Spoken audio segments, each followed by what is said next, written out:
Olá, está começando mais um JR Entrevista, que hoje recebe o governador da Bahia, Jerônimo Rodrigues. Governador, seja muito bem-vindo ao nosso programa. Alegria é minha, Fábio, poder estar aqui dialogando com vocês. Governador, vamos começar a nossa conversa por um assunto que é extremamente importante e interessante para a população. É quando a gente fala de emprego, geração de renda, investimentos. Tenho visto que na Bahia tem se falado sobre uma retomada da indústria. E quando a gente pensa na Bahia, governador, vamos ser sinceros, no Nordeste como um todo, a gente acaba só assimilando indústria a turismo. Não é bem assim. Como é que é esse trabalho do senhor lá? Olha, para mim é importante, Fábio, a gente poder entender uma construção nacional do modelo de desenvolvimento. Não existem ilhas. Não dá para a gente imaginar que São Paulo sozinho tocaria a vida sem essa construção nacional, o Rio de Janeiro ou qualquer estado do Nordeste. Nós temos que pensar, cada estado fazer sua parte, mas é fundamental que haja uma linha nacional de investimentos. Quero dizer que o Brasil não pode perder mais 4 anos ou 6 anos de investimentos. Não pode. O Brasil não pode. O Brasil, digo Brasil enquanto governo federal, é a locomotiva que puxa a gente. Nós temos na Bahia apresentado esse potencial. Vou dar um exemplo. O potencial das energias renováveis. A Bahia hoje produz quase 40% da energia renovável do Brasil. Mas qual a dificuldade? Nós temos bons ventos e muito bom sol, no sertão, por exemplo. Mas a gente não investiu durante esses últimos 4 a 6 anos no país para a construção dos linhões, das linhas de transmissão que tira a energia do sertão baiano ou do Nordeste e leva para todo o país. Portanto, se não tiver investimento, a gente não consegue fazer esses resultados brilharem. A presença do presidente Lula numa imagem internacional ajuda a gente a trazer empresas, como foi o caso, já que se falou do emprego e da tecnologia. A BYD se instalou na Bahia, em Camaçari, gerando emprego, gerando renda, mas que precisa naturalmente dos investimentos, a exemplo da energia renovável. Então, temos um cenário muito bom. Esses últimos 3 anos são mais de 100 mil empregos gerados na Bahia, nas mais diversas frentes, dos investimentos do próprio Estado, quando a gente constrói escolas, constrói estradas, constrói hospitais, como depois o próprio serviço prestado por estes serviços do Estado, mas estimulando com incentivos fiscais, infraestrutura, para que as indústrias e o comércio se estabeleçam no nosso país. Agora, governador, como que é essa política de investimentos? Porque nós bem sabemos que, costumeiramente, a área litorânea acaba sendo eventualmente mais privilegiada por todos os fatores inerentes a isso. É possível também se expandir essa linha de investimentos estado adentro? É preciso, sim, interiorizar esses investimentos. Exato. Nós tivemos na história do desenvolvimento nacional as forças produtivas muito instaladas, por exemplo, em São Paulo, no Rio, no Rio Grande do Sul. Não há erro que ali tivesse esses investimentos. Mas nós não podíamos perder a oportunidade de investir no Norte, no Nordeste, no Centro-Oeste. Então, acabamos na história nossa de desenvolvimento criando ilhas e desfavorecendo o interior do país. Na Bahia também é assim. Foi investido muito na região metropolitana e o interior foi meio que esquecido nos investimentos. Nós estamos agora investindo em todo o estado. Por exemplo, escolas de tempo integral. Todos os municípios da Bahia terão escolas de tempo integral. Educação profissional. Hospitais que antes eram sediados apenas em Salvador ou Feira de Santana, que são as 2 grandes maiores cidades do estado da Bahia. Hoje a gente encontra em todo o estado da Bahia hospitais de alta complexidade. Então, educação, saúde, segurança pública e uma malha, uma via de investimentos, a exemplo de estradas federais duplicadas, Correto. O asfalto, que não chega só à sede do município, mas vai ao interior, nos distritos, nos povoados, nas aldeias. Isso é que a gente diz que temos que interiorizar os investimentos para que o desenvolvimento aconteça aqui em cada lugar. Municípios com água tratada, com esgotamento sanitário. Então, esses investimentos sociais requerem de nós uma economia forte e hoje a Bahia se destaca como sendo o último relatório do Ministério da Economia mostra que a Bahia foi, agora no último período, o estado que mais investiu no Brasil. Ganhando, inclusive, de investimentos no estado de São Paulo, que é um estado rico, que tem uma receita maior. Nós temos, pra você ter noção, nós somos o estado que mais investe no país. Não obstante, a Bahia não é o estado que mais arrecada. Nós somos o 16º na escala de receita. 16º, lá no 16. No entanto, nós...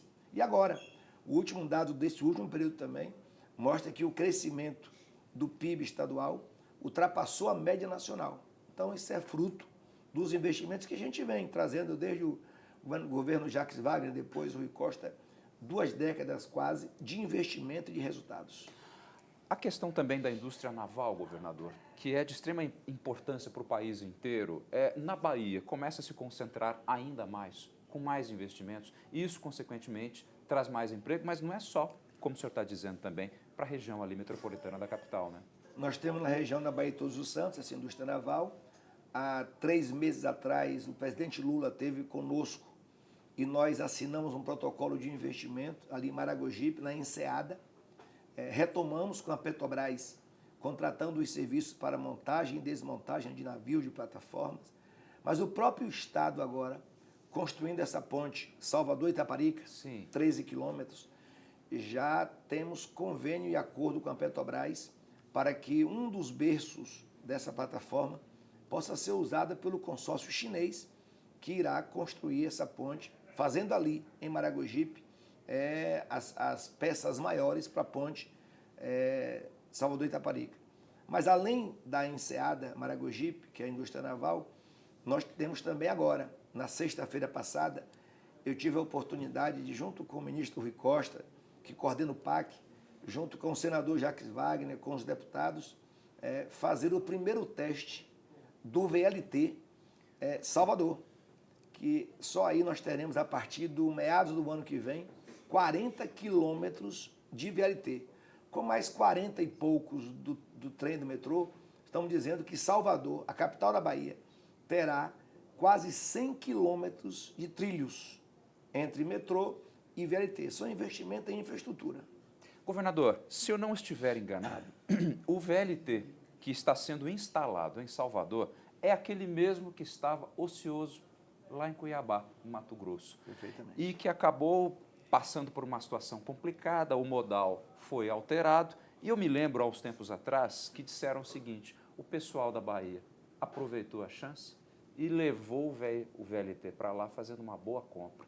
Foi uma manobra importante, mais econômica também para o Estado, governador? Teve a guarda do Tribunal de Contas da União, que chamou a responsabilidade para negociar. Era um investimento que estava com risco de não ser utilizado no Mato Grosso. A empresa que construiu a empresa espanhola e está dando agora todo o suporte. Já recebemos 2 trens, já autorizei os testes essa semana, mas além do Tribunal de Contas da União, Fábio, nós temos ali a presença do Tribunal de Contas do Estado. Do Estado. Os órgãos de controle, assim como o Ministério Público, sentado à mesa para mediar essa negociação. Então, foi o ganha-ganha. O Mato Grosso, o Estado do Mato Grosso, a capital, sentou à mesa com o Tribunal de Contas dos 2 estados, Bahia e Mato Grosso. O governo do Estado do Mato Grosso também nos apoiou nessa dinâmica. E os trens têm vida útil de mais 30 anos. Então, nós compramos por um valor justo. Correto. Mas além do valor justo, o que nós da Bahia mais ganhamos com isso, e a avaliação nossa, foi o tempo. Se nós fôssemos encomendar a construção, o fabrico desses trens do VLT, seriam mais 6, 7 anos de atraso Salvador sem esse modal moderno de veículo. Então, os trens já chegaram 2 trens, em 2026 chegarão mais 17 trens, em 2027 chegarão mais 17 e assim a gente fecha o circuito. É um investimento que não é só o trem. Nós estamos falando de investimento em encostas, em macrodrenagem, em urbanização, em uma das regiões mais bonitas, que é a Bahia de Todos os Santos, na parte interna. Correto. Então nós teremos ali um potencial turístico, favorecendo a condição de vida da comunidade local e ligando uma área nobre, como é o subúrbio, bonita, ao restante da cidade do Salvador. Governador, eu gostaria de conversar com o senhor um assunto que eu sei que é do seu extremo interesse, porque inclusive tem a ver com a sua formação. O senhor é professor universitário. Professor universitário. Ou seja, educação é um assunto que o senhor trafega muito bem e eu sei que o senhor gosta. Entre os anos de 23 e 25, ou seja, apenas 2 anos, olha só, investimentos de mais de 20 bilhões de reais. O que eu quero dizer é o seguinte também, governador, um bom Estado, um crescimento, a cidadania, não se faz apenas com geração de empregos, apenas com todos os potenciais naturais e inerentes de um Estado, mas com cidadania e com educação. Como é que é essa linha de investimentos de vocês? Olha, o foco mais importante da educação, Fábio, é a gente poder garantir na rede estadual, que são 700 mil estudantes, a gente garantir uma escola de tempo integral. É o meu foco maior. Essa é a inovação, essa é a marca de um governo que cuida de gente. O estudante chega na escola 7, 7h30, tem um café, vai para a sala de aula, meio-dia tem um almoço, à tarde ele continua na escola fazendo os exercícios, as atividades acadêmicas da parte da manhã, que a professora orientou, mas ali chega um momento que ele vai praticar um esporte, uma cultura, fazer ciência, para garantir que ele possa fortalecer o processo de aprendizagem. Além disso, essa escola de tempo integral é uma ferramenta importante na segurança pública. Quando o estudante está dentro da escola 7, 8 horas, ele está livre dos maus convites, para o crime organizado, para as drogas, para o crime, ou até para o sexo, fora da hora ou mal planejado. Mas para que isso aconteça, é preciso ter uma escola com todos os equipamentos, ter uma escola com boas salas, com ar-condicionado, ter um bom restaurante, ter quadro, coberta, campo society, biblioteca, laboratórios. Essa é a escola que nós estamos entregando e por conta disso está aí o volume de recursos, além da infraestrutura, uma boa remuneração do professor e do servidor da educação tem que ter para criar um estímulo. Além disso, programas de permanência na escola. Certo. Por exemplo, o presidente Lula tem o Pé de Meia. Exato. Nós temos lá o Bolsa Presença. A garantia de que o estudante está frequentando as aulas, ele recebe por mês um valor para garantir que ele não saia da escola. Quando junto o valor do presidente Lula, governo federal, com o governo do estado, nós temos um valor médio aí que o estudante pode receber até 400, 500 reais e assim ele não vira presa fácil para o crime organizado. Certo. Ele permanece na escola, evitando assim a evasão escolar. Atualmente, governador, qual seria o percentual dessas escolas que já seriam integrais dentro de todo o contexto do ensino público? Nós temos uma rede com 1.200 escolas, nós temos já quase 700 escolas já com tempo integral, oferecendo inclusive educação profissional. E a rede é praticamente escolas novas. Tem município, Fábio, com a população de 5 mil, 6 mil habitantes e recebe uma escola de 15, 20 milhões de reais. Então a gente percebeu o que você perguntou anteriormente. Essas escolas padrão, elas não são só para grandes cidades ou para a capital. O interior, o meu município de onde eu vim, eu nasci em um município de 6 mil habitantes. Lá tem uma escola dessa, certo, com quadra coberta, com restaurante, com campo society, com laboratórios. Não tem diferença entre um menino ou uma menina que estuda na capital, que merece e precisa ter essa escola, com aquelas crianças ou aqueles jovens e adolescentes que precisa ter uma escola também no interior. Mas eu destaco ainda essa relação, porque nós estamos falando da rede de responsabilidade do ensino do Estado, que é o ensino médio, o 2º grau. Mas para que ele possa fazer o ensino médio adequado, ele tem que ter uma boa base. Sim.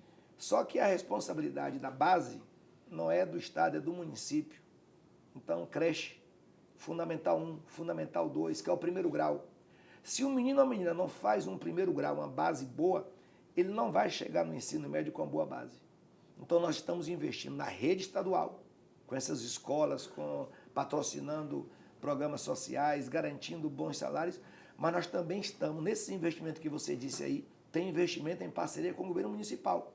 Estamos repassando recursos em convênios para que os prefeitos e prefeitas façam creches, façam escolas novas, possam botar quadra ou campo nas escolas municipais. Então, essa parceria tem que acontecer. Assim como nós temos um SUS para a saúde, tem que ter um equivalente a um sistema único de educação, que a gente possa ver a responsabilidade do município, do Estado e da União. Mas aí é fundamental ter a participação da família.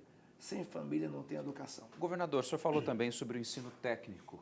Em algumas reportagens que eu já fiz Brasil afora e também pela Bahia, a gente percebe o quão importante é que a criança, o adolescente, tenha esse encaminhamento. Sobretudo quando se trata não só dos jovens das grandes cidades, mas também daquele sertão, daquelas cidades menores, onde às vezes o primeiro passo que ele pode dar é em direção à agricultura, da própria família. Consequentemente, gera-se um estímulo maior, não só para a família, mas para toda a comunidade. Como é que é essa relação do senhor, do trabalho do senhor com o ensino técnico? Tá.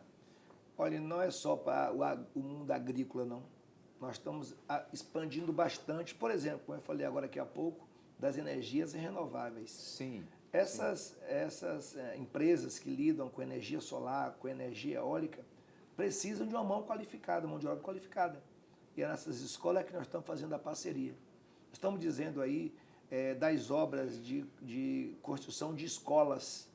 Então, a mão de obra para a construção das escolas, dos hospitais, dessas estradas no município adentro, precisa de mão de obra qualificada. Tem aquela mão de obra pesada, mas também tem que ter mão de obra qualificada.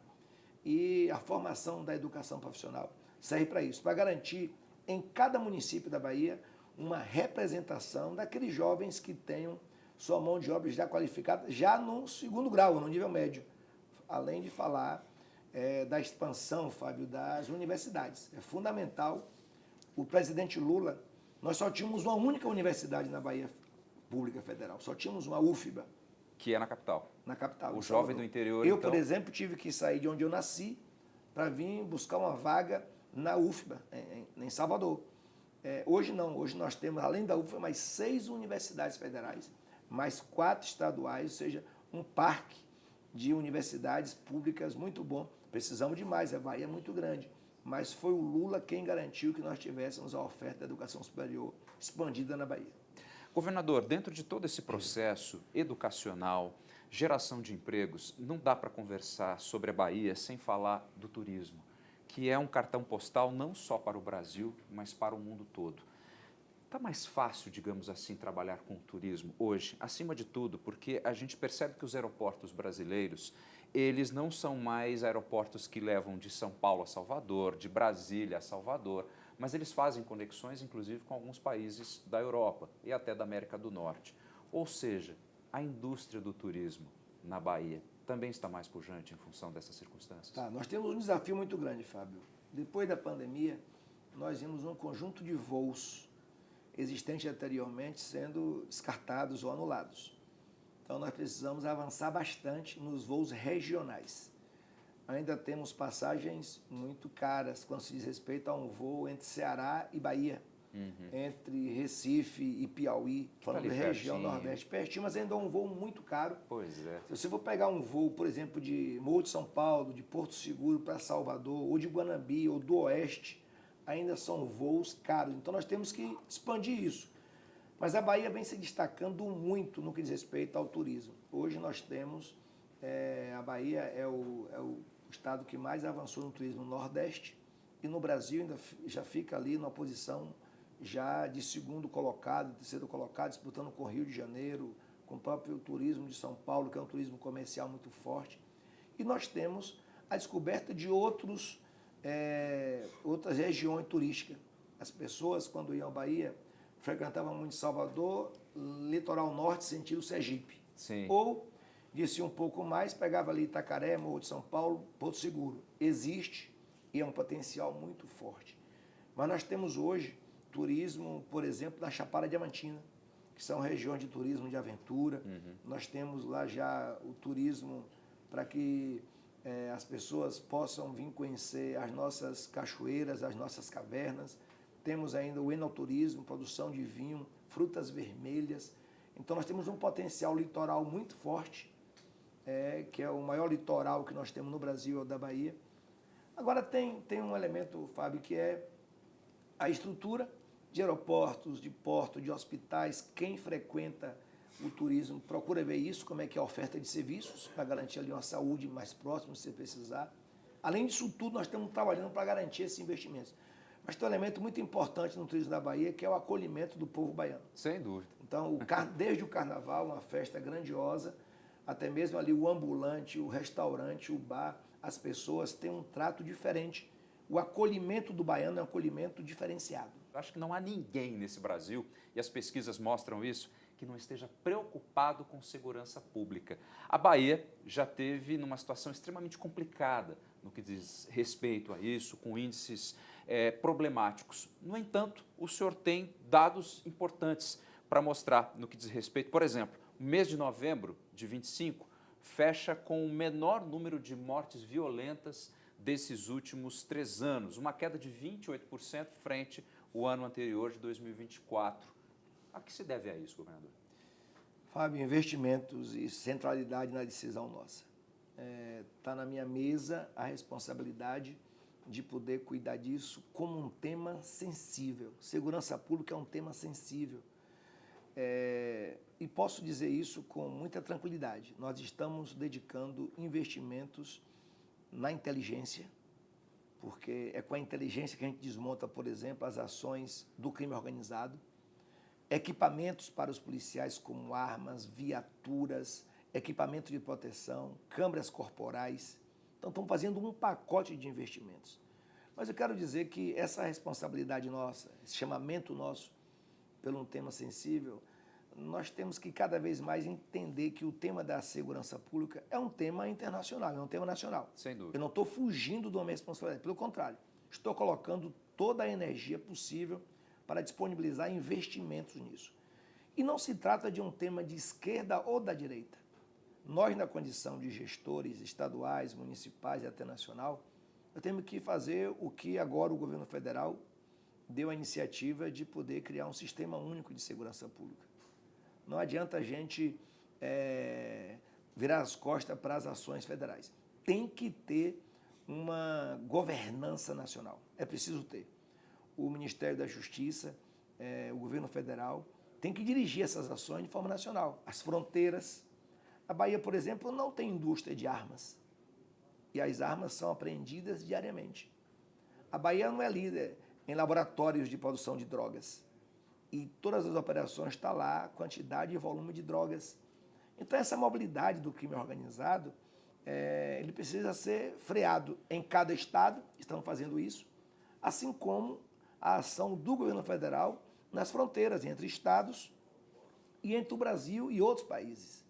Eu tenho tido, além desses investimentos que eu sei que temos que fazer diariamente, capacitação, concurso. Nós estamos fazendo nossa parte. Certo. É por isso que a gente vê hoje o impacto do resultado já, comparativamente a 3 anos atrás, a evolução de quase 30% da redução das mortes violentas. Quase 30%. 28%, pois quase 30%. Outro elemento importante é a letalidade policial.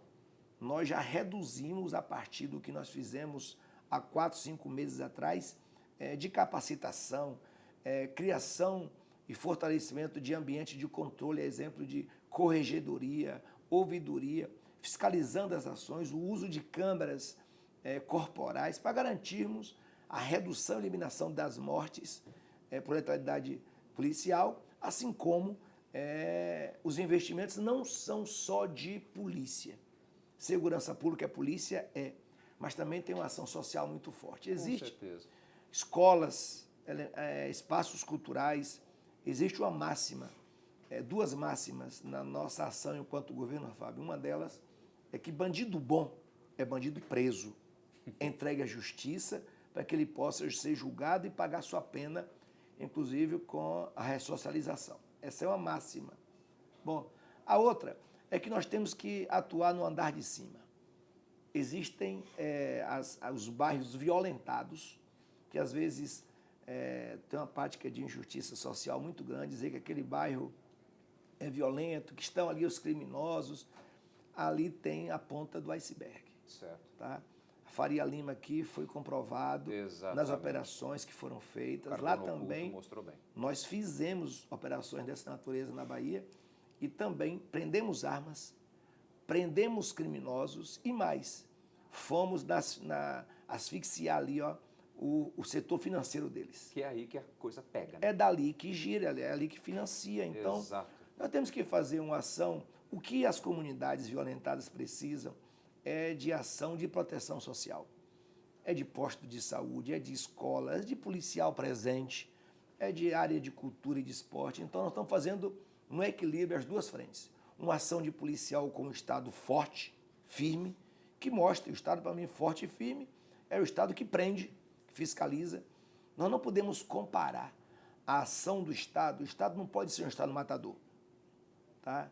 A mão forte do Estado é para garantir a prisão e entrega à justiça. E a justiça tem que fazer a sua parte. Julgar, condenar e garantir que haja uma lei tão rigorosa para o crime organizado como acontece a barbaridade dos crimes deles. Tem que ter uma resposta de pagamento de pena tão rigorosa quanto a gravidade das mortes que eles praticam. Então, nós estamos em um momento, podemos dizer assim, de intensivo de investimentos, de redução. Nós já não tivemos esse ano um roubo a instituições financeiras. Reduzimos assaltos em coletivos, por exemplo.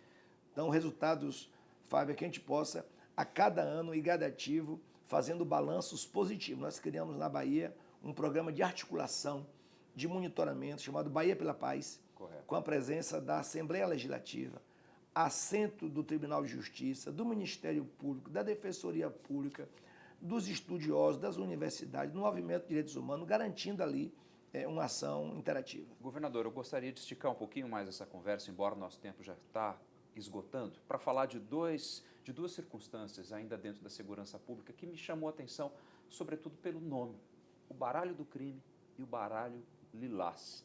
Eles são minimamente simpáticos a quem não os conhece, mas eles são extremamente sérios. Verdade. Nós já tínhamos lá uma estratégia, já não é do meu governo, é dos governos anteriores, e nós permanecemos com ele, que é um baralho onde a gente atua de forma lúdica, mas como uma peça para divulgar os criminosos, todos eles, mas com enfoque muito forte nos criminosos do crime organizado. Então tem um baralho que tem ali as cartas onde se coloca a fotografia dos criminosos. Pegando essa metodologia, agora com o tema do feminicídio, que é um tema muito sério, inclusive para nós homens, a culpa não está na mulher em usar uma roupa assim ou assado, ou ter um olhar assim ou assado. Então, tem que ter uma atitude de homens masculina em relação a isso. E nós, do Estado, através da Segurança Pública, lançamos lá com a Secretaria de Política para as Mulheres um baralho lilás, que a gente estampa o rosto, a face dos criminosos que já estão julgados ou estão foragidos da justiça por ter cometido crime violentos contra as mulheres. Então, é o chamado baralho lilás, e nós já conseguimos aprender menos de um mês, já temos a prisão de pessoas que a gente pede ajuda à comunidade para que possa, além das ações de proteção à mulher, Casa da Mulher Brasileira, a Delegacia das Mulheres, os núcleos de mulheres, nós também, programa de autonomia de geração de emprego e renda para as mulheres, a polícia atuando forte para que criminosos que cometem crime contra as mulheres sejam presos. Governador, eu só tenho a agradecer a sua presença, as suas informações. Foi um prazer poder conversar com o senhor aqui no JR Entrevista. Muitíssimo obrigado, viu? Eu que agradeço, aproveitar e agradecer a oportunidade da Record e desejar a todos um bom Natal, um bom ano de 26, e as pessoas que estão com o programa garantido para passar suas férias, o Carnaval na Bahia, por favor, fortaleçam sua agenda e será bem atendido e bem acompanhado na Bahia. Eu tenho certeza disso. Muitíssimo obrigado. Foi não. Esse foi o JR Entrevista. Você pode assistir a esse e a outros programas na Record News, nas plataformas digitais da Record, e tem ainda a versão em podcast que você ouve no tocador da sua preferência. Muitíssimo obrigado pela sua companhia e até o próximo programa.